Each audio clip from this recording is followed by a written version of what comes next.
안녕하십니까. 이것이 신앙 고백이다. 시리즈 7권 중에 세 번째 책, 하이델베르그 교리문답서 제 30주일, 주제는 미사. 그리고 오늘은 제 80문의 네 번째 시간이 되겠습니다. 80문의 이 내용은 여러분 이 책 641페이지고요. 오늘 그 네 번째 강의는 646페이지에서 우리가 만나 보도록 하겠습니다. 그러면 여러분 641페이지로 함께 가도록 하겠습니다. 641페이지로 왔습니다. 주님의 만찬과 로마 가톨릭 미사 간에는 무슨 차이점이 있나? 아주 상당히 도전적인 질문이라고 봅니다. 주님의 만찬이 우리에게 증명하는 것은 십자가상에서 단번에 성취한 예수 그리스도의 유일한 희생 제물, 지난 시간에 아주 이 부분을 강조 많이 했죠. 우리의 죄가 완전히 용서된 것이고, 우리가 지난 시간에 우리가 세 번째 우리가 강의에서 이것을 봤다면, 오늘은 이 두 번째의 내용에서 우리가 보도록 할 것입니다. 성령 하나님에 의해 우리가 그리스도에게 접붙임되었는데, 그분은 인성에 따라 현재 지상에 있지 않지만 하늘에서 자신의 아버지 하나님 오른편에 있는 분이고, 그곳에서 우리에 의해 경배를 받으실 것이다. 이와는 달리 미사는 사제들이 살아있거나 죽은 자들을 위해, 나중에 한번 자세하게 제가 설명을 하겠습니다. 매일이라는 단어를 떠올리면 좋습니다. 사실 이들에게는 죄들의 용서라는 말이 별로 의미가 없죠. 그리고 이것을 우상 숭배하지요.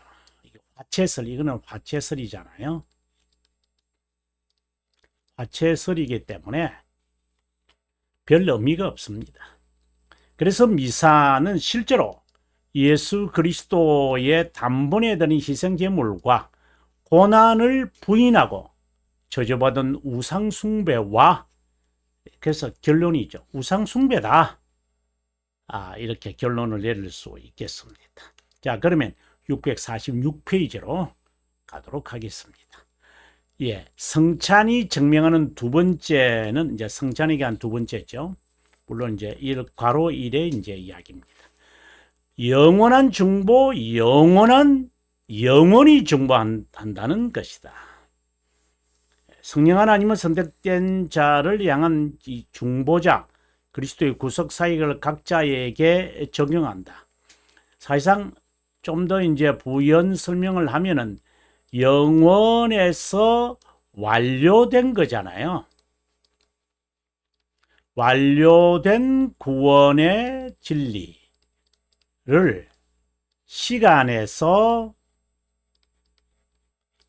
미완료가 되어 있지만, 이것을 미완료되었지만 이것을 이제 성취하지요.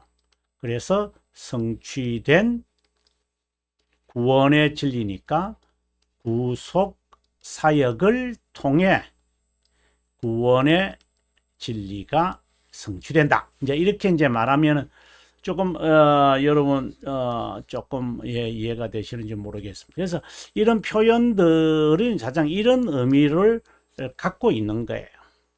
이것을 사실상 우리가 예정론이라고 보통 이야기를 하는데, 예정론, 물론 예정 안에는 두 가지가 있죠. 예정 안에 두 가지가 있다. 그런 것보다 다른 말로는 선택론이라고 그러죠. 그래서 선택론 안에 두 가지죠. 하나는 아니죠. 예정론 안에 선택과 또 하나가 유기가 있죠. 그래서 선택이다, 예정이다, 또는 작정이다, 이러면은 다 같은, 또는 예지다, 이 다 같은 의미들을 갖고 있는 겁니다. 그는 부분적인 범주에서 볼 때는 선택했다, 유기했다, 이제 이런 것이고, 일들에 관해서는 예정했다. 그렇다고 해서 사람의 것을 예정했다, 또 사람을 예정하셨다, 이제 이렇게도 됐죠. 네, 이것을 또 하나님께서 작정하셨다. 근데 이제 작정이라는 것이 우리 항상 떠올려야 되는 게 창조와 플러스 섭리잖아요. 섭리로 나타나거든요. 그래서 하나님께서 아셨다, 영원히 아셨다, 이렇게 말해도 되죠. 그래서 이제 어느 쪽으로 이제 이 진리를 접근해 가고 측면을 말하느냐가 차이가 있는 것이지 본질의 차이는 있지 않다라고 봅니다. 다시 한번 읽어보면, 성령 하나님은 선택된 자를 향한 중보자 그리스도의 구속 사역을 각자에게 적용한다. 영혼에서 선택된 자를 미리 아시기 때문에, 하나님은 선택된 자를 미리 아시기 때문에 그에게 영혼에서 완료된 구원의 진리를 구속 사역을 통하여 그에게 성취한다, 적용한다, 이렇게 말을 해도 되는 거죠. 믿음으로 심정을 밝히거나 중생의 경험을 하게 하거나 하나님의 자녀의 정체성, 저는 이 말을 참 많이 쓰죠. 하나님의 자녀임을, 아이덴티티가, 내가 하나님의 자녀구나, 내가 육신적으로 부모에게서 태어났지만 영원히 하나님의 자녀구나, 영원에서, 그러니까 시간적으로 바라봤을 때는 영원에서 라고 말하기도 하고, 또 영원히 하나님의 자녀구나, 시간에 살 동안만, 길게 살아도 100년인데 1세기 동안도 되지 않는 기간만 나의 형제와 나의 부모와의 관계가 있는 것이고, 그러나 이 시간을 포함하고 있는, 100년을 포함하고 있는 영원한 하나님과의 나의 관계가 자녀였다는 사실이구나. 이제 이 사실을 이제 얼마나 그가 이제 이렇게 놀랍게, 정말 깊게, 그래서 amazing이라고 그러잖아요. 우리는 이 적용을 그리스도께 접붙임 된다고 고백한다. 접붙임이란 타락으로 인해 빚어진 하나님과의 관계, 교제 단절이, 이 말은 다른 말로 한다면은 형상, 파괴다, 이렇게 이제 말을 하죠. 이것이 소생된다, 회복되죠. 이것이 중생의 목적이죠.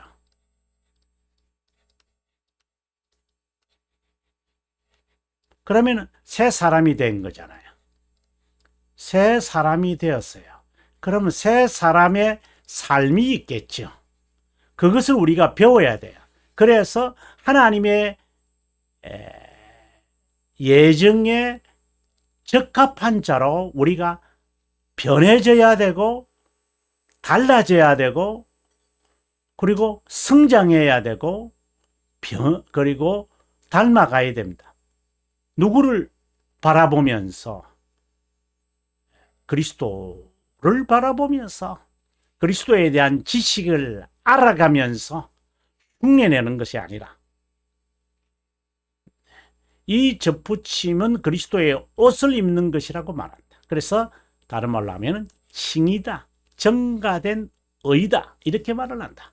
그리스도의 몸에 접붙임된 것, 그분의 죽으심과 생명에 접붙임되는 것, 그분의 보혈로 씻겼기에 정결한 삶을 사는 것, 성천하신 그리스도를 바라보며, 이것이 다 이제 그리스도에게까지 자라간다라고 하는 말을 이제 이렇게 표현하겠죠. 접붙임은 칭의, 희생제물처럼 단회적이다. 이건 하나님이 하시는 겁니다. 그래서 이것을 이제 멜랑어톤이라고 하는 그분은 이제 법정적이다, 이렇게 이제 legal 이거죠. 접붙임은 단회적이다, 단번이다. 이는 영혼과 관련된다고 여러분에게 말씀드렸습니다. 그분께 접붙임된 자는 반드시 교회에 접붙임이 된다. 교회 개강을 따라 그리스도의 지체, 그리스도인으로 자라간다. 선택된 자가 그분의 죽으심과 몸에 접붙임되었는데, 또 다른 말로는 이제 중생되었는데, 또는 회심되었는데, 이거는 거듭남이라는 말이잖아요. 거듭남. 어떤 단어를 써도 좋습니다. 부르심을 받았는데 같은 말입니다. 그리스도는 하늘에 있고 우리는 이 세상에 있다. 무슨 뜻일까? 이게 지리적인 것을 말할까요? 시간적인 것을 말할까요? 공간을 말하는 걸까요? 아닙니다. 인성적 인간 측면에서 볼 때 그분은 이 세상에 있지 않고 하늘에 계신다. 우리는 그분이 그곳에서 자신의 아버지 하나님의 오른편에서 우리를 위하여 중재하며 보존한다고 고백한다. 인간 측면에서는 공간적으로나 시간적으로 하늘에 경배받는 위치에 있다고 하지만 하나님의 측면에서를 봐야 한다. 그럼 그거는 뭘까? 하나님 우편에 있다. 앉으십니다. 이미 우리가 앞에서 이제 살폈습니다만은 사도신경 오른편에 앉으심. 다음에 이제 성령 하나님이 이제 나오고 그 다음에 사도신경의 결론, 그 다음 재림. 사도신경의 결론은 이제 교회를 이제 의미하는 건데 여러분 한번 참고하시면 좋을 것 같습니다. 그리스도의 신성과 인성은 육격의 연합이다. 히포스테릭, 우리가 이제 이걸 딱 그 신약 용어죠. 히포스테틱 유니온 이렇게 보통 말합니다. 그러나 이걸 이해하기 위해서 영과 육의 연합 이렇게 이제 보통 말하기도 하고 뭐 결합이라고 하는 말이 좀 더 정확할 것 같아요. 이것을 우리가 삼각형으로 이해하기 위해서 이렇게 영과 육의 연합, 결합 이런 말을 쓰지만 실제로 이거는 어떻게 되는 겁니까? 이거는 분리가 되잖아요. 분리가 되면은 죽음이거든요. 사망이거든요. 그러나 히포스타틱이라는 것은 구분도 되질 않고 그리고 구별될 뿐이다. 구분이 아니라 구별이다. 이거는 여러분께서 충분히 아셔야 됩니다. distinct, distinction, distinguish 이건 디비전이잖아요. 디비전 또는 separate 구분된다는 거죠.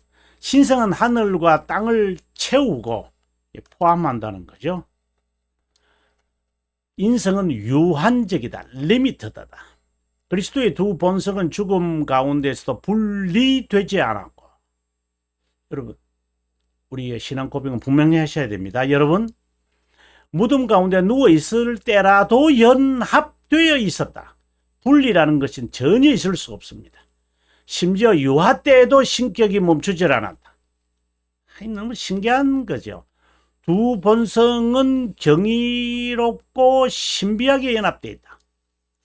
인성으로 그분이 현존하지 않고 신격으로 하늘에 계신다고 말을 하면서 하늘에 계신다는 것을 인간 측면에서 보고서 하늘에 머물러 있다. 그러니까 어떻게 보면 포함이라고 하는 개념을 이제 말해야 되는데 가장 적절한 단어가 하늘에 계신 하나님 우편에 앉으심. 그러니까 동일한 하나님이심을 지금 말하고자 하는 거잖아요.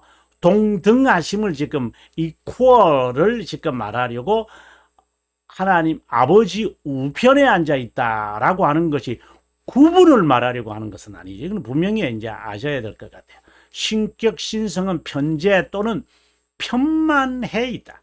하늘에 있다고 하여 하늘의 공간적 개념을 받아들이면 안 됩니다. 이 공간적이 되면은 안 됩니다. 하늘은 모든 것을 포함한다는 뜻입니다. 더욱이 위치상 하늘에 있다고 성장식 때 변화된다는 견해는 지나치게 신비롭게 해석하는 것이고 하나님의 속성에 대하여 무지할 따릅니다. 그 다음에 좀 더 이 부분을 좀 디벨롭을 시켜야 되니까 여러분 여기서 오늘 좀 쉴게요. 네, 다음 시간에 뵙도록 하겠습니다. 648페이지에서 여러분 다음 시간에 뵙도록 하고요. 많은 제가 정보를 여러분에게 드리려고 어떤 때는 여러 가지를 쳐서 이제 갔다가 돌아올 때가 있습니다. 여러분 그때의 이 주류 이래 흐르는 이게 강의의 맥락을 잃지 않았으면 좋겠습니다. 자, 그러면 여러분 다음 시간에 뵙도록 하겠습니다.